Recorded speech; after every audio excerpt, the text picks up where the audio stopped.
آج ہم نہایت شکر گزار ہیں سب سے پہلے اپنے خدا یسوع مسیح کے کہ جس نے آج ہمیں خوبصورت دن عطا کیا، اور اس آنے وقت کے لیے ہم خدا کی شکر گزاری کرتے ہیں۔ اور ہم تھوڑی دیر کے لیے بائبل مقدس میں سے سیکھیں گے۔ نئے عہد نامہ میں سے میرے ساتھ نکالیں مقدس پولس رسول کا خط ہے کلسیوں کی کلیسیا کے نام، اس کا 3 باب ہے، اور ہم اس کی 5ویں آیت سے خدا کے پاک کلام میں سے پڑھیں گے۔ مقدس پولس رسول کا خط ہے کلسیوں کی کلیسیا کے نام، اس کا 3 باب ہے، اور ہم اس کی 5ویں آیت سے خدا کے پاک کلام میں سے پڑھیں گے۔ بڑے دھیان سے سنیے گا۔ خدا کے کلام کے اندر یوں لکھا ہے، پس اپنے ان اعضاء کو مردہ کرو جو زمین پر ہیں، یعنی حرام کاری اور ناپاکی اور شہوت اور بری خواہش اور لالچ کو جو بت پرستی کے برابر ہے۔ خدا کے پاک کلام کے پڑھے اور سنے جانے پر خدا کی برکت ہو، آمین۔ میرے عزیزو، آج جس طرح کے ہم نے بائبل مقدس کے اندر پڑھا، یہاں پر مقدس پولس رسول جو ہے 3 باب اور اس کی 5ویں آیت کے اندر یہاں پر قلم بند کرتے ہیں، اور آخری الفاظ پر ہم غور کریں گے۔ ساری آیت پر ہم غور نہیں کریں گے۔ آخری الفاظ کیا ہیں کہ اور لالچ کو جو بت پرستی کے برابر ہے۔ آج ہم تھوڑی دیر کے لیے لالچ کے متعلق سیکھیں گے کہ یہاں پر لکھا ہے، اور بھی بہت سارے لالچ کے متعلق حوالہ جات ہوں گے، یا حوالہ جات ہیں، بہت سارے ایسی سٹوری یا واقعات ہمیں ملتے ہیں بائبل مقدس کے اندر، لیکن یہ میں نے اس لیے حوالہ پڑھا ہے کیونکہ اس کے اندر لکھا ہے کہ لالچ جو کس کے برابر ہے؟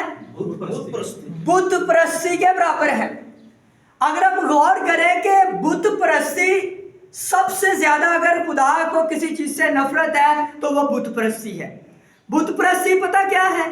کہ جب ہم کسی معبود کو، جب ہم کسی بت کو، اس کو پوجتے ہیں، اس کی ورشپ کرتے ہیں، اس کو سجدہ کرتے ہیں، یعنی ہم خدا کو پیچھے کر دیتے ہیں یا خدا کے برابر ہم اس کو کھڑا کر دیتے ہیں کہ یہ بالکل خدا کے برابر ہے، جتنی پاور خدا کے اندر ہے اتنی ہی پاور اس بت کے اندر ہے۔ یہ مطلب ہے۔ اور لالچ کو بھی یہی کہا گیا ہے کہ لالچ کس کے برابر ہے؟ بت پرستی کے برابر ہے۔ اور ہمیں پرانے عہد نامہ کے اندر دیکھیں، بائبل مقدس کے اندر ملتا ہے بلعام نبی کے متعلق۔ بلعام نبی کے متعلق لکھا بائبل مقدس کے اندر کہ ایک بادشاہ جو بلق بن صفور تھا، اس نے کیا کیا کہ جب مصر کی غلامی سے بنی اسرائیل نکل کر آزادی کی طرف گئے، جب وہ جا رہے ہیں وہاں پر، تو بائبل مقدس کے اندر لکھا وہ بہت زیادہ تھے، اور جب اس نے دیکھا کہ یہ بہت زیادہ ہیں تو اس نے کیا کیا کہ بلعام نبی کو کہلا بھیجا، تو قاصد بھیجے اور کہا کہ تو جا اور بنی اسرائیل جو وہاں پر بیٹھے ہوئے ہیں ان پر کیا کر، لعنت کر، اور میں تجھے اتنا انعام دوں گا، میں تجھے اتنا روپے پیسہ دوں گا، میں تجھے دھن دولت دوں گا۔ اور بائبل مقدس کے اندر لکھا ہے جب 2 لوگ اس کے پاس آئے تو اس نے کیا کیا کہ اس نے کہا کہ بادشاہ یہ کہتا ہے کہ میں تجھے اتنے پیسے دوں گا، تو نے کیا کرنا ہے کہ بنی اسرائیل جو وہاں پر بیٹھے ہیں ان پر کیا کرنی ہے؟ لعنت کرنی ہے۔ اس نے کہا کہ میں سب سے پہلے خدا کی مرضی کو جانوں گا کہ خدا مجھے اجازت دیتا ہے یا نہیں دیتا کہ میں وہاں پر جاؤں یا نہ جاؤں۔ میں پوری رات خدا سے دعا کروں گا، میں اس کی مرضی کو معلوم کروں گا۔ اور لکھا ہے اس نے کہا کہ آپ آج رات ادھر ہی ٹھہرو، اور میں کیا کروں گا کہ میں خدا کی مرضی کو جانوں گا اور کہ خدا مجھے اجازت دیتا ہے یا نہیں دیتا۔ اور لکھا ہے بائبل مقدس کے اندر کہ جب وہ خدا کے حضور گیا، خدا نے کہا کہ تو ان کے ساتھ مت جانا۔ خدا نے منع کر دیا کہ تو نے ان کے ساتھ نہیں جانا۔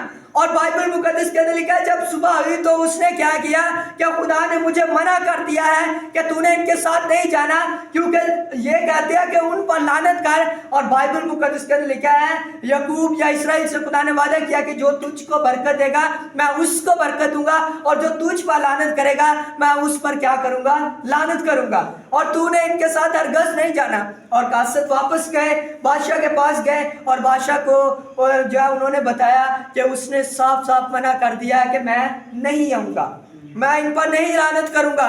اور لکھا ہے کہ اس نے اور زیادہ قیمت بڑھا دی، جتنے لاکھ سے ہوتے انہیں 2 لاکھ روپیہ کر دیتا کہ جاؤ انہوں کہو کہ میں تینوں 2 لاکھ روپیہ دینا تھا، تو آن کے انہوں نے لعنت کر. اور لکھا ہے پھر وہ آئے اور پھر اس نے یہی کہا کہ میں خدا کی مرضی کے خلاف نہیں جاؤں گا، میں آج رات خدا کے حضور ٹھہروں گا، اس کی مرضی کو معلوم کروں گا کہ مجھے جانا ہے یا نہیں جانا. تو جب وہ خدا کے حضور ٹھہرا، اس نے دعا کی، تو خدا نے آخرکار اسے اجازت دے دی. جب وہ بار بار خدا کی حضوری میں آ رہا ہے تو خدا نے اسے اجازت دے دیا، حالانکہ پہلے خدا نے اسے منع کیا تھا. اس کے دل کے اندر شان و شوکت، اس کے دل کے اندر جو لالچ تھا، دولت کا لالچ تھا، اور وہ بار بار جب خدا کی حضوری کے اندر جا رہا ہے، اور جب خدا نے اسے اجازت دی تو لکھا ہے کہ وہ گیا، ان کے ساتھ گیا. اور جب وہ جا رہا ہے تو راستے میں کیا ہوا کہ جب وہ جا رہا گدی پر سوار ہے تو راستے میں آگے فرشتہ ہے. فرشتہ نے کیا کیا کہ اسے روکا کہ تو نے آگے نہیں جانا. تو لکھا بائبل مقدس کے اندر کہ وہ ایک ننگی تلوار لیے ہوئے کھڑا تھا، اور گدی وہ دیکھ رہی ہے اس فرشتے کو، اور وہ نہیں دیکھ رہا، اور وہ اپنی گدی کو پیٹتا جا رہا ہے، مارتا جا رہا ہے، اور اس نے 3 بار اپنی گدی کو مارا. اور جب اس نے 3 بار اپنی گدی کو مارا تو لکھا ہے بائبل مقدس کے اندر کہ خدا نے اس کی زبان کو کیا کر دیا، کھول دیا کہ کیا تو آگے نہیں دیکھ رہا. اگر بائبل مقدس کے اندر لکھا گدی نہ رکتی، گدی نہ دیکھتی، تو آج تیرا سر تن سے جدا ہو جانا تھا. اور اس کے اندر لالچ تھا، اور وہ بار بار خدا کے حضور جا رہا ہے. خدا نے حالانکہ منع کیا تھا اسے، لیکن پھر بھی وہ جا رہا ہے. اور اسی طرح ہم جہازی کی زندگی پر غور کریں.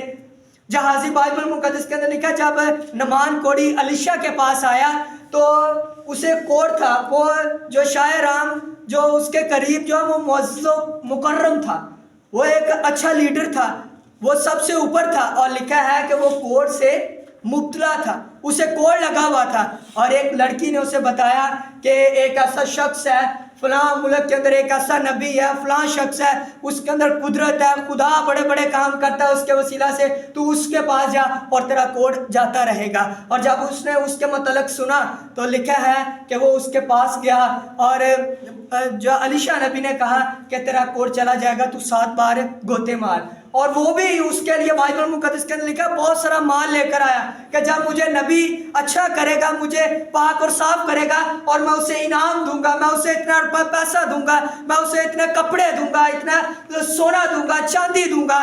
اور لکھا بائبل مقدس کے اندر کہ الیشا نبی نے صاف صاف منع کر دیا. اس کے اندر لالچ نہیں تھا، اور اس کا جو نوکر تھا جہازی جو اس کے ساتھ رہتا تھا، اس کے اندر لالچ تھا. اور جب اس نے منع کر دیا تو وہ سوچ رہا کہ میرے استاد نے کیا کیا، اس نے صاف صاف منع کر دیا. وہ اتنا دھن دولت اور پیسہ لے کر آیا ہے، اور اس نے صاف صاف منع کر دیا. اور جب وہ جا رہے ہیں شفا پالی، اور جب وہ جا رہے ہیں تو لکھا ہے جہازی اس کے پیچھے بھاگا.